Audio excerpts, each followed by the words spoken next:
Yann Sénéchal, votre conseiller.net et podcast avec Frank. Yann, bon week-end, mon ami. Hey, c'était ta fête! Ah oui? Ben oui, toi, quel événement marquant. Hey. Ah. Mais t'es rendu à quel âge, sérieux? 40. On l'a pogné le 4, on l'a pogné le 4. Oh! Et où t'as mal? Hey, Chris partout. OK, le Big Four! Oh, ouais, je suis plus jeune. C'est fini, là. OK. Mais si ça peut Ouais. te rassurer, Yann, Toi, t'as quel âge, Jay? la même âge. Moi, je vais avoir 40 en janvier. En fait, je suis un peu plus jeune. On a 6 mois de différence, finalement. 6-7 mois de différence. Mais en fin de semaine, je faisais du bois. Puis je disais à ma blonde, je dis, sacrement.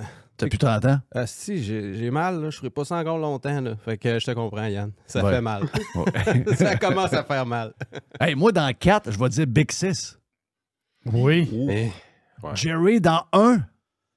Jerry, Dans un, dans moi, je 1, pogne il va 60. dire Big 6. Oui. Ça, Ça, c'est c'est là. le 6, c'est un âge où il y a beaucoup de monde prennent leur retraite, là. Ouais, ça arrivera pas, là. Mais non, je me pends, moi. Si j'ai pas quelque chose, j'ai pas un but dans la vie, là, moi, je peux pas viroyer alentour de 41 de vodka, là.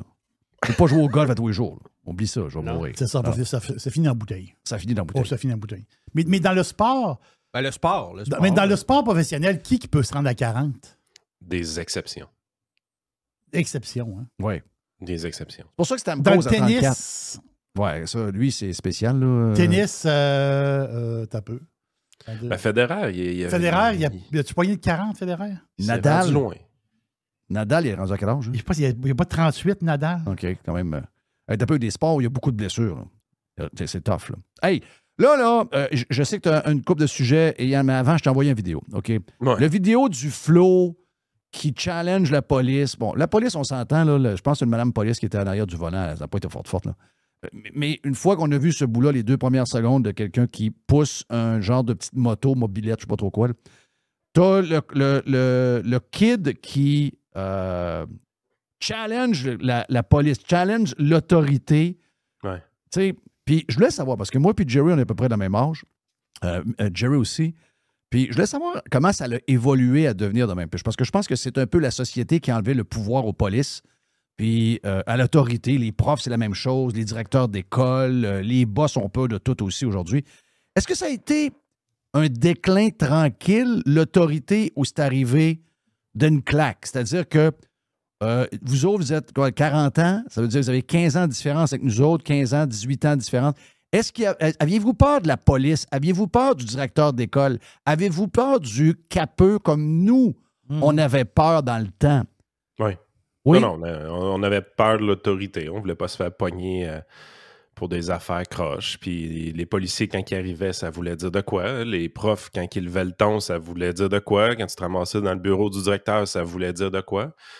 Les conséquences étaient réelles et les conséquences étaient appliquées. Ce n'était pas des menaces, c'était appliqué pour vrai. Mais tu sais, le parenting a tellement changé. Puis je pense pas que ça a changé pour le mieux dans tous les cas. Là, il y a une diversité dans les méthodes de parenting. Je pense qu'à l'époque, il y avait moins de diversité. Là. C'était plus pareil. Tout le monde avait un cadre assez sévère. Mais aujourd'hui, il y a une diversité dans les techniques, entre grosses guillemets. Là. Mais ça fait en sorte qu'il y a vraiment des jeunes, puis c'est pas la majorité, parce que j'en côtoie des jeunes à tous les jours en coachant du baseball, justement. C'est loin d'être la majorité qui est comme le petit Chris en scooter. Oui. Ouais. Puis la mère qui le défend un peu. Là. Ben oui. Puis moi, je vais rajouter, si je peux me permettre de continuer sur ce que Yann il dit. Vous avez 6 mois de différence. Oui, c'est ça. Donc, vous avez été élevé pareil. La même époque, là. Tu sais, moi, quand j'ai regardé la vidéo, la première chose que je m'imaginais, c'était moi avec mon scooter à 15 ans, là, avec mon Yamaha Raz 1989. Là. Ouais. La police arrive. La police arrive, mais on va te dire qu'on filait doux pas mal. Là. Nous autres, on trouvait des moyens de s'échapper. On avait toujours des places qu'on pouvait se sauver. Mais si on était confronté, pogné, Ben oui. excuse-moi, là, c'est pardon mon oncle. On n'aurait pas encerclé un char de police, puis Ben je non. n'aurais pas mis avec mon scooter devant le Crown Victoria de police. Là. Mais ce qu'il y Mais a vous aussi- n'aviez pas de téléphone dans les mains. Non, Puis il je n'y avait sais. pas de téléphone, là aussi. C'est sûr, effectivement. t'as raison. Fait que, tu sais, Mais le parenting est le plus important. Oui, le parenting est important. Puis l'aspect technologique l'est aussi dans ma tête, c'est que tu le vois, là, la confrontation est stimulée par le nombre de vidéos qui sont en train de se filmer. Exact. Oui. S'il n'y a pas ces caméras-là, le jeune, il n'y a pas de... Il n'y a pas de motivation à faire ce qu'il a fait. Là. Ouais, t'as un point. T'as un excellent point, effectivement. Ouais, mais l'histoire ne vient pas grosse non plus parce qu'on n'est pas au courant.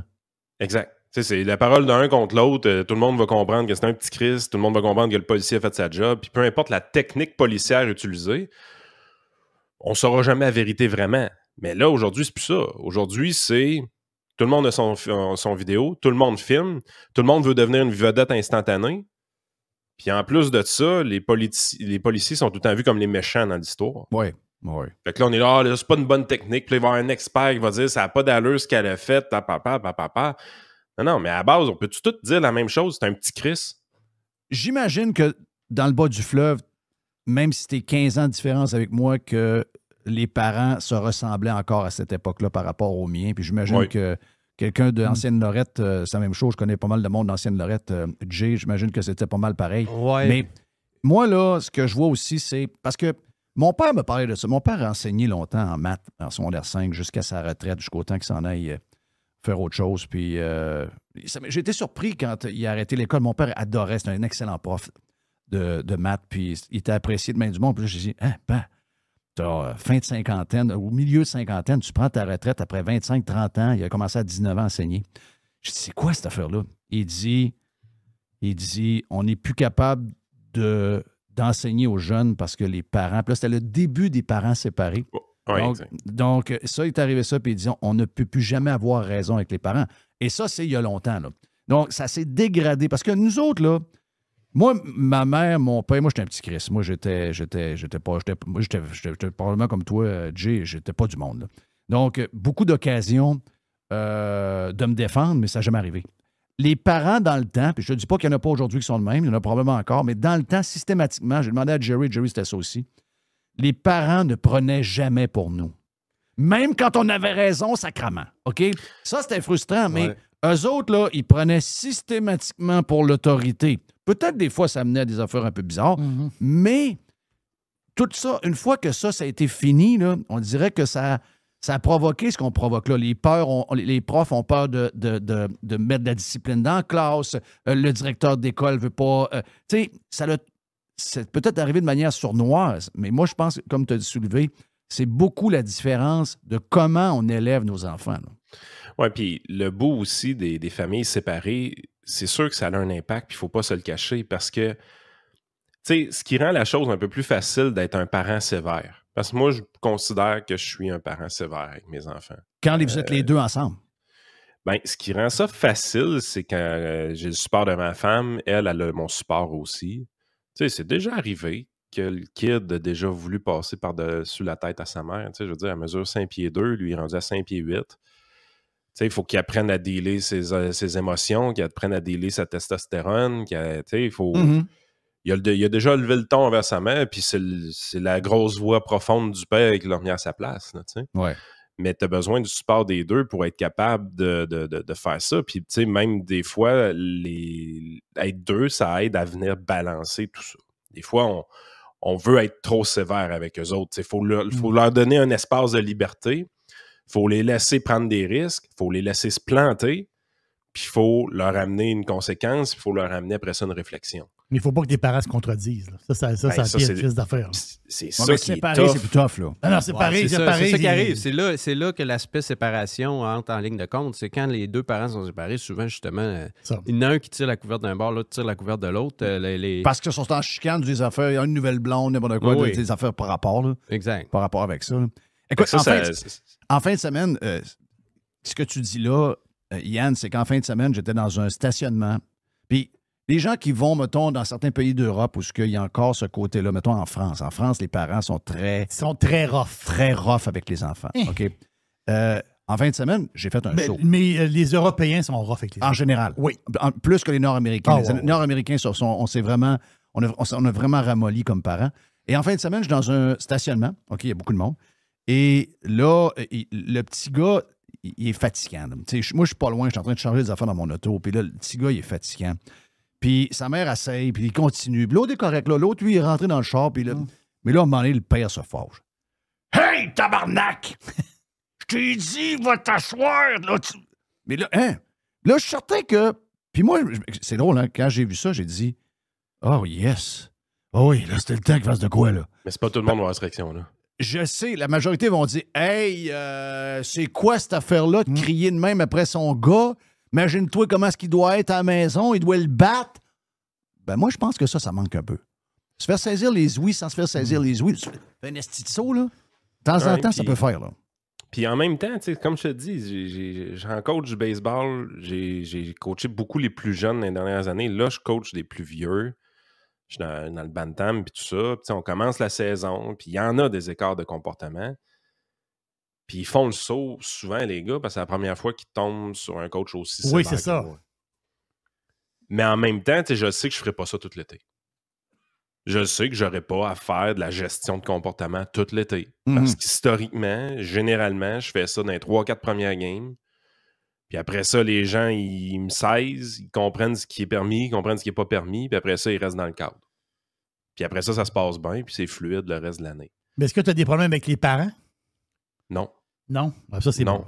Ça, c'est Seule bon. affaire, c'est qu'il y en a des fois que tu te rends compte que c'est la première fois de leur vie qu'ils se font sanctionner pour une affaire aussi niaiseuse que ce qui est arrivé. Oui. Mais c'est correct qu'ils apprennent de ça, mais c'est parce que c'est des affaires qui auraient dû être apprises à 11 ans. C'est plate de l'apprendre à 15. Oui. Mais c'est ça. À un moment donné, c'est un peu ça la vie, mais la majorité des jeunes, ils sont encore malléables. La majorité des jeunes font de quoi de bien. Puis, historiquement, les coachs de baseball que je connais qui ont du succès, c'est des coachs qui passent pas leur vie à faire à donner des sanctions ou des affaires de même. Mais c'est des coachs qui ont un cadre très fixe, très déterminé. Puis, les limites sont claires et elles ne doivent jamais être franchies. Ouais. Puis quand on se parle, les coachs qui sont un peu plus comme ça entre nous autres, on a toutes nos histoires de kids qui ont franchi la limite, puis qui éventuellement, ils ont arrêté de la franchir. Fait qu'on, compris.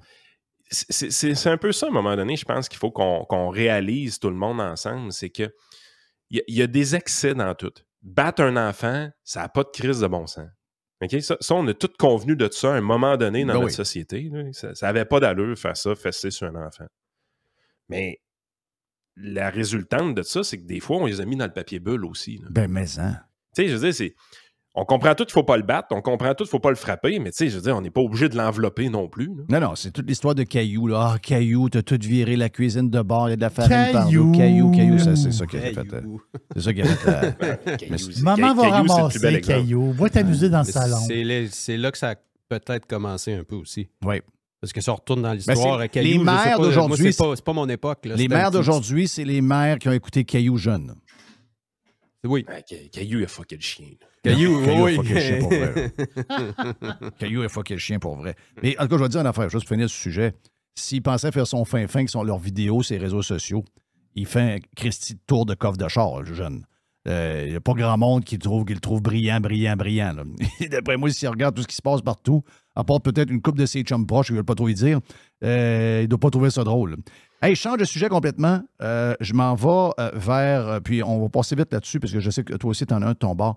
Le prix de l'essence à la grandeur du Canada en ce moment, c'est Jim Légaré qui a mis le tweet dans les dernières heures. Vancouver, 194, donc 1,94. Québec, 1,84,9. Halifax, 1,79. Moncton, 1,71. Ottawa, 1,59. Saskatoon, 1,39. Edmonton, 1,34. Winnipeg, 1,32. OK, donc on voit qu'on est toujours, comme à l'habitude, avec Vancouver, on est toujours les plus élevés. C'est pourtant les mêmes pétrolières, c'est les mêmes pétrolières sales, le même privé, etc. Pourtant, les prix sont vraiment différents. On parle de 50 cents de différence. Donc, ça veut dire que si tu mets 40 litres, bien, on voit que si tu as 2 voitures à 40 litres, dans un budget annuel, on parle de plusieurs centaines de dollars. C'est énorme. Mais là, ils parlent de rajouter des taxes. Ça, là, c'est les maires qui se sont réunis. L'UMQ, je ne sais pas trop quoi, là, la gang de maires gauchistes qui se sont réunis, puis eux autres, le seul moyen de financer le transport en commun, c'est d'encore augmenter.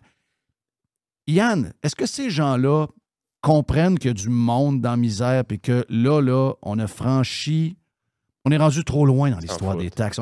Mais ils s'en foutent. Les maires voient que leur compte de taxes, c'est plus dur de se faire payer. Ils vont commencer à voir ça. Voyons, ils ne peuvent pas s'en foutre de même. Mais ils peuvent s'en foutre parce que depuis les fusions municipales, un gars comme Bruno Marchand, ou même Gilles Lauillet, ça Rive-Sud, sont élus par plus de gens que les députés provinciaux puis fédéraux. Les fusions municipales ont déresponsabilisé les politiciens complètement. Avant ça, là, les maires de villes, avant les fusions, là, le maire de Saint-Og, le maire de Beauport, le maire de Charlebourg, ça le faisait dire en sacrament à l'épicerie s'il y avait de quoi de pas correct. Là. Oui. On est rendu les échevins, il y a un nid de poule dans ma rue. Il venait le réparer le lendemain. Oui. Mais là, c'est plus ça, les villes, aujourd'hui. On a tout fusionné ça. On a tout centralisé.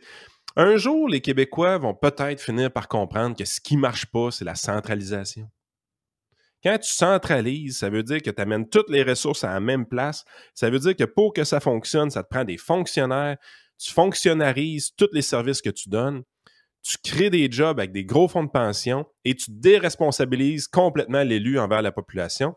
Et la population ne se sent plus représentée par l'élu. Fait que là, présentement, tu es dans une situation que les gens ne vont plus voter dans les élections municipales. Puis les politiciens municipaux se sacent bien de la population. Ils disent on peut les augmenter les taxes. Ça ne change rien. Ils ne vont pas plus voter les caves. Oui. On est un peu cave, là. On est beaucoup cave. Mais tu sais, dans le temps, la politique, ça se faisait à l'épicerie. Ben, je sais. Quand que les échevins puis les maires prenaient des décisions de cave, ils se le faisaient dire à l'épicerie. D'ailleurs, j'ai entendu dire, Jeff, qu'il y aurait un certain coach de hockey qui organisait des ligues de garage à un moment donné puis qui fait dans le conseil financier, qui aurait intercepté Jackie Smith récemment. Oh! Jackie! Oh! Il a expliqué sa façon de voir les choses. Si, ouais, pourquoi est-ce qu'il n'a pas tapé ça? Hey, ça doit être extraordinaire. Ça être là. Un de tes vieux personnages. Ben oui, Reg. Extraordinaire. Ça devait être bon. Mais sais-tu quoi? Mais Reg, il a dit. Le connaissant, ça a été fait de manière polie, oui. Mais ça a sorti comme une mitraillette. Bang, bang, bang, bang, bang, bang, bang. Ben oui. Exact. Ça, là, il faut le faire. Apparemment que Jackie Smith n'était pas grosse dans ses culottes. Ben, j'espère, je vais le faire. Ça, c'est suite à la patente de dire d'augmenter les taxes des chars de 128 piastres. Oui. Mais check bien si on n'a pas un article de journal cette semaine qui dit que Jackie Smith a subi de l'incivilité citoyenne. C'est sûr qu'il va y avoir une patente de même. Elle a été micro-agressée. Ben, s'il y avait un bout enregistré par un téléphone, c'est sûr que ça aurait fait le tour, puis ça serait reviré contre le citoyen qui dit sa façon de penser. Parce qu'elle raconte n'importe quoi. D'ailleurs, comme ceux qui étaient à ce regroupement-là, il y avait Valérie Plante qui s'est fait ramasser en fin de semaine dans un tweet magistral de Nathalie El-Grabli sur l'histoire du C40, là, où ce que le C40, dont elle fait partie, puis la Ville de Montréal est dans les premières villes à avoir adhéré à ça, où on nous dit que en 2035, tu ne mangeras plus de viande, ce sera 0 gramme. Tu n'auras plus aucun produit laitier 0 gramme. 3 morceaux de linge neufs par année et un voyage de 1500 km par personne par 3 ans. Sauf pour eux autres. Sauf pour eux autres. C'est l'URSS? C'est pire que l'URSS. Déménagez-moi en URSS, je vais le faire. Ça devait être moins pire que ça. C'est l'URSS dans le temps. C'est moins pire. Mais c'est vraiment deux manières de voir les choses. C'est deux manières de voir la vie. Tu sais, Jeff, on s'est parlé tantôt des syndics. Puis, c'est un syndic qui l'a dit. Là, je te dis. Il dit que il y a une hausse de 30 % de remise volontaire des autos. Donc, ça veut dire que c'est du monde qui ont un char. Qui ont des ballons puis tout ça. Puis là, ils se disent, ouais, ce char-là, moi, je peux plus le payer. On s'entend-tu que les taux d'intérêt sont élevés? Mais vous le portez où? Tu le retournes au garage, puis tu payes. Garage, ramène-moi le char, mais tu vas le payer pareil. Non, mais en fait, c'est que tu vas. Il y en a qui vont racheter ton char, mais toi, tu vas payer à balance. C'est syndic, là. Ça passe avec le syndic, là. Oui. Mais attends un peu, là. Et là, mon histoire. Moi, si je vois qu'un gars qui n'est pas capable de payer son char, puis qu'il le retourne, puis il est pris que le syndic, là, puis il retourne son char, moi, je trouve ça triste. Mais il y a une gang de Greens qui sont contents. Quelqu'un, il retourne son char. Ça fait un char de moins sur la route. Tu comprends? Il y a deux manières de voir les choses. Moi, je vois un gars pauvre, mais eux autres, ils voient... Ben, c'est donc bien extraordinaire. Dans le colloque de 2023 aux îles de la Madeleine, c'est marqué « Tu ne posséderas plus rien. On veut enlever le droit à la propriété résidentielle. » Et après ça, l'autre point, c'est « Tu ne possèdes... » C'est pas moi, là, c'est genre de programme qu'il y a C'est eu ça. pendant un colloque de la ville des Îles-de-Madeleine. C'est le but ultime. Il commence à plus s'en cacher en passant. Là. Il commence à le dire ouvertement. Sauf que... De la décroissance, ils aiment ça, eux autres, de la décroissance. Ils trouvent ça bien, là. C'est ouais, quelqu'un mais qui... peu, là. Moi, là, si je les entends, là, ils veulent avoir une taxe d'immatriculation. Ils sont capables de la monter. Mettons, ils vont commencer par 80-100$, puis le but ultime, c'est aux alentours de 200$ par char. Ensuite, ils veulent indexer la taxe sur l'essence. De ce que je comprends, ils veulent un 12-13 cents encore du litre. Tu sais, je veux dire, à un moment donné, on ne peut pas devenir des esclaves, Yann. On peut pas. Ben, c'est parce que ce qui va arriver, c'est qu'à un moment donné, les gens, ils ne pourront plus avoir de mobilité pour travailler. Et on appauvrit le monde avec des affaires de même. Oui, Tu sais, c'est même pas genre, tu vas faire des meilleurs choix. Puis, non, le travailleur au salaire minimum, il n'y a pas le moyen de s'acheter un char électrique. Il n'y a même pas le moyen d'avoir un char neuf. Là. n'est pas moi d'avoir char neuf, ça c'est sûr. Puis probablement que la seule façon de ne travailler pas au salaire minimum, c'est d'être capable de s'éloigner un peu de sa maison. Oui. Genre d'avoir un range d'action un petit peu plus grand que 3 km autour de sa maison. Ou sa maison, de son appartement, souvent. Tu sais, je veux dire, on présente toujours le véhicule comme étant une catastrophe pour la planète.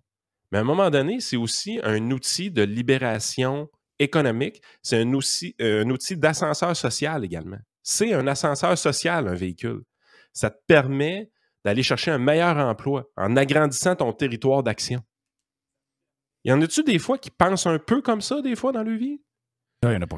Parce que le transport collectif, là, c'est pas évident d'augmenter ton territoire d'action avec ça. Quand tu es au bas de l'échelle, quand tu regardes les barreaux et tu essaies de les monter, puis tu le vois que le premier barreau, il est tough à monter, mais tu veux le pogner, puis éventuellement, tu veux pogner le deuxième. Le monde sont au bas de l'échelle, c'est pas tous des imbéciles. C'est pas tout du monde astifi qui n'ont pas de volonté. Il y en a qui ont été badlockés aussi. Il y en a qui veulent les monter. Il y en a peut-être qui commencent à 27 ans. Il y en a peut-être qui commencent à 32 ans. Ils ont peut-être fait une tonne d'erreurs dans leur vie. Mais à un moment donné, dans leur vie, ils se sont dit, c'est beau, là, j'embarque, puis là, je veux le pogner le premier barreau, je veux pogner le deuxième. Exact. Ce serait le fun que la seule chose que tu puisses faire serait pas de travailler à ton crise de McDo à 2 pas de la maison. Ben oui. Ça se peut que tu veux faire d'autres choses. Ça se peut que tu veux aller dans la quincaillerie qui est à 3,5 km de chez vous. Ça se peut qu'éventuellement, tu veux aller dans une épicerie. Regarde, tu as 200% raison, mais je pense que c'est... ils n'en ont pas encore parlé, mais c'est quelque chose qui va venir. Contentez-vous. Tu sais, genre de phrase, contentez-vous de ce que vous avez. Vous allez être plus heureux. Non, c'est tout le contraire. Pour être heureux, il faut avoir une possibilité d'améliorer son sort, une possibilité d'améliorer le sort de ses enfants. C'est ça qui rend les gens heureux, c'est l'espoir d'accomplir quelque chose, l'espoir de croître, l'espoir d'évoluer comme être humain. C'est ça qui maintient les gens en vie. Si on se contente de peu, la vie mérite-tu d'être vécue? Ça rend les gens dépressifs. Ça rend les gens suicidaires, des pensées comme ça. Exact. C'est ça qui fait qu'on a des crises de fentanyl puis d'opioïdes. Ben oui. Ah oui, quand tu n'as plus d'avenir ou que tu n'es plus capable de regarder dans l'avenir en améliorant ton sort, c'est certain que c'est la dépression qui t'attend. Tu t'éteins, c'est sûr. Rien d'autre. Tu as entièrement raison là-dessus. C'est là que tu fuis. Hey, dernier sujet, Yann, rapidement, sur PSPP, sondage. C'était quoi exactement le sondage? Je l'ai vu, là, le Fournier, son sondage. C'est vraiment fun comme sondage. C'est Palace Data qui a sorti ça. PSPP a fait une déclaration récemment. L'adversaire réel du Québec, c'est le régime politique fédéral qui planifie ouvertement et explicitement le déclin du Québec. OK. Le mot important ici... Il pense ça. C'est prouvé, ça? Ben, c'est ça qu'il dit. OK. Mais c'est prouvé? Tu basé sur quelque chose? C'est juste ce qu'il dit. C'est juste ce qu'il dit. Là. OK. Donc, là, il y a juste nous autres qui est conspi, parfait. Non, mais t'es d'accord avec moi, c'est une phrase très conspirationniste. Ben, c'est méga conspirationniste. Je veux dire, planifier ouvertement et explicitement le déclin d'une province au complet. Ben oui, franchement. La planification, c'est extrêmement conspi. Heureusement, les Québécois n'embarquent pas trop là-dedans. Il y a seulement 30% des Québécois qui disent que cette affirmation-là, c'est vrai. Mais c'est quasiment tous les péquistes qui disent ça. C'est quasiment rien que les péquistes qui disent ça. Les autres qui peuvent voter ailleurs, eux autres, ils disent pas ça. De 67% des péquistes qui disent que c'est vrai. T'en as 12% qui savent pas. Il y a tout le temps 12% de mêlés dans ces sondages-là. Là. Ça, peu importe le parti politique, tu as 12% de mêlés. C'est du monde spécial. Là. Mais puis il y a seulement 18% des péquistes qui disent « Ouais, c'est peut-être ça aussi un peu. Ça, je suis pas d'accord avec ça. » 67%. Moi, il y a 18 % de péquistes, je suis capable d'avoir une discussion intelligente avec eux autres. Oui. 67, là, je suis pas capable. Je Oui. m'excuse, je suis pas capable. Mais les autres partis politiques, là, même la CAQ, c'est rempli de péquistes là-dedans ou d'anciens péquistes. Tous les péquistes raisonnables sont à la CAQ. Écoute, 57 % des caquistes disent non, ça n'a pas d'allure, ça, de dire des affaires de même.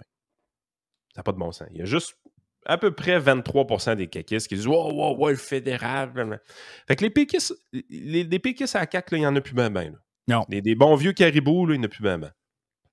Mais moi, la dernière fois que j'ai lu des affaires de même, c'est pendant les fêtes. C'est Robin Philpott, je pense son nom. Il a écrit un livre qui s'appelait L'Empire de Power ou L'Empire des Marais, Power quelque chose. Hey, écoute, j'ai lu ça. Ben, j'ai lu le quart du livre, j'ai été obligé d'arrêter, j'étais plus capable. J'ai dit, tabarouette, c'est théorie du complot par-dessus théorie du complot par-dessus théorie du complot. Les péquistes, c'est des méga complotistes, là. Ils sont malades raides, là. Ah, ouais. Écoute, Desmarais, là, il a monté toute son histoire depuis le début. La presse, Desmarais, tout est là. Tout est dans tout. Tout est dans tout. Mais moi, ce qui me fascine le plus, c'est que cette théorie-là, Québec solidaire, qui est un parti souverainiste, il n'y a personne qui embarque là-dedans chez QS. Il y a juste 19 % du monde qui embarque là-dedans. Les partis conservateurs, hey, c'est pas le parti conspi du Québec, ça? Oui. Ben, il n'y a même pas 10 % des conservateurs qui embarquent dans cette théorie stupide-là. Là. Ben non. Puis évidemment, les libéraux, personne n'embarque dedans, là, sont comme à 1 %. Comment tu fais pour adhérer à cette théorie-là puis voter libéral? Je comprends pas. Beaucoup de saucés dans les péquistes. Beaucoup de monde manipulable qui se font des histoires dans leur tête depuis au moins 40-50 ans. Mais pourquoi le playbook du conspirationnisme qui est apparu juste en 2020, mais tu sais, on s'entend, les théories de la conspiration ont toujours existé, là. Mais pourquoi ce playbook-là a été utilisé seulement contre le PCQ de 2020 à 2024? Oui, exact. Pourquoi c'est utilisé seulement avec Pierre Poilievre? Oui. Parce que là, moi, j'ai une affirmation d'un chef de parti politique autorisé, parce qu'il faut être autorisé maintenant pour parler, pour être respectable. Donc, PSPP est le premier chef de parti politique autorisé à avouer ouvertement adhérer à une théorie du complot évidente. Puis il n'y a aucun journaliste qui dénonce ça. Ça va s'écraser, sa patente. Il est faible, PSPP. Il va s'écraser. Je sais pas où ils vont aller, là. Ils retournent ça à CAQ. Je peux pas vous dire. Tu peux pas aller au Parti libéral, c'est bourré de monde bizarre là-dedans. QS est fait, quand c'est en train de s'entretuer. Je sais pas où ils vont aller, mais ça t'offre pas l'histoire PSPP. Le gars, il est bourré de crack, c'est fragile, ça tient à rien. Non, ça va s'écraser vite. Thank you, Yann. Bon 40 ans, Yann. T'es en shape, regarde, excuse-moi, t'es capable encore pour un 25, facile? Ah oui, t'es capable? Ouais. Mange la salade en masse. Tu me dis que je suis plate avec mes salades. Thank you, Yann Sénéchal, votre conseiller.net et également en podcast avec Frank. On vient avec Max Truman et Jay the Pilot.